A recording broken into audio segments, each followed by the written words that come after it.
بسم اللہ الرحمن الرحیم۔ مہمان کا رزق۔ یہ بات سچ ہے کہ مہمان اپنا رزق اپنے ساتھ لاتا ہے۔ اس کا ثبوت اس کہانی میں دیکھیے۔ ایک شخص کی اپنی بیوی کے ساتھ لڑائی ہو جاتی ہے۔ ابھی جھگڑا ختم نہیں ہوتا کہ اس کا ایک مہمان اچانک آ جاتا ہے۔ خاوند نے اسے بیٹھک میں بٹھایا اور بیوی سے کہا کہ فلاں رشتہ دار مہمان آیا ہے، اس کے لیے کھانا بناؤ۔ وہ غصے میں تھی۔ اس نے کہا، نہیں، تمہارے لیے کھانا نہیں ہے، نہ تمہارے مہمان کے لیے کھانا ہے، نہ تمہارے لیے۔ یہ سن کر شوہر پریشان ہو گیا۔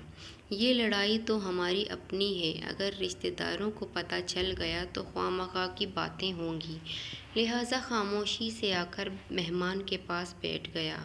اتنے میں اسے خیال آیا، چلو بیوی روٹی نہیں پکاتی تو سامنے والے ہمسائے بہت اچھے ہیں، میں انہیں ایک مہمان کا کھانا پکانے کو کہہ دیتا ہوں۔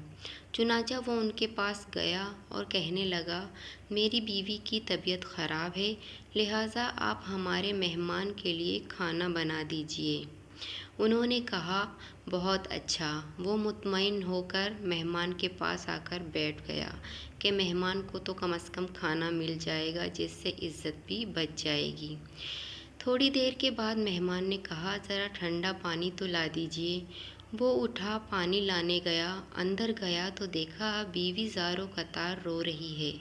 وہ بڑا حیران ہوا کہ یہ شیرنی اور اس کے یہ آنسو۔ شوہر نے کہا، کیا بات ہے؟ اس نے کہا، پہلے آپ مجھے معاف کر دیں۔ وہ بھی سمجھ گیا کہ کوئی وجہ ضرور بنی ہے۔ شوہر نے کہا، بتاؤ تمہارے رونے کی وجہ کیا ہے؟ بیوی نے کہا، پہلے آپ مجھے معاف کر دیں، پھر میں بات سناؤں گی۔ شوہر نے کہا، میں نے تمہیں معاف کیا۔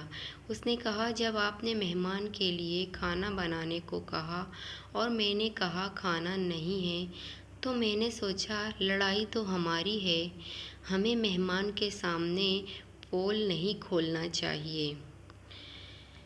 میں جب اٹھی کہ کھانا بنا دیتی ہوں، جب باورچی خانے گئی تو دیکھا جس بوری میں ہمارا آٹا پڑا ہوتا ہے، ایک سفید پوش آدمی بوری سے آٹا نکال رہا ہے۔ میں یہ منظر دیکھ کر سہم گئی۔ وہ کہنے لگا، اے خاتون، پریشان نہ ہو، یہ تمہارے مہمان کا حصہ تھا جو تمہارے آٹے میں شامل تھا۔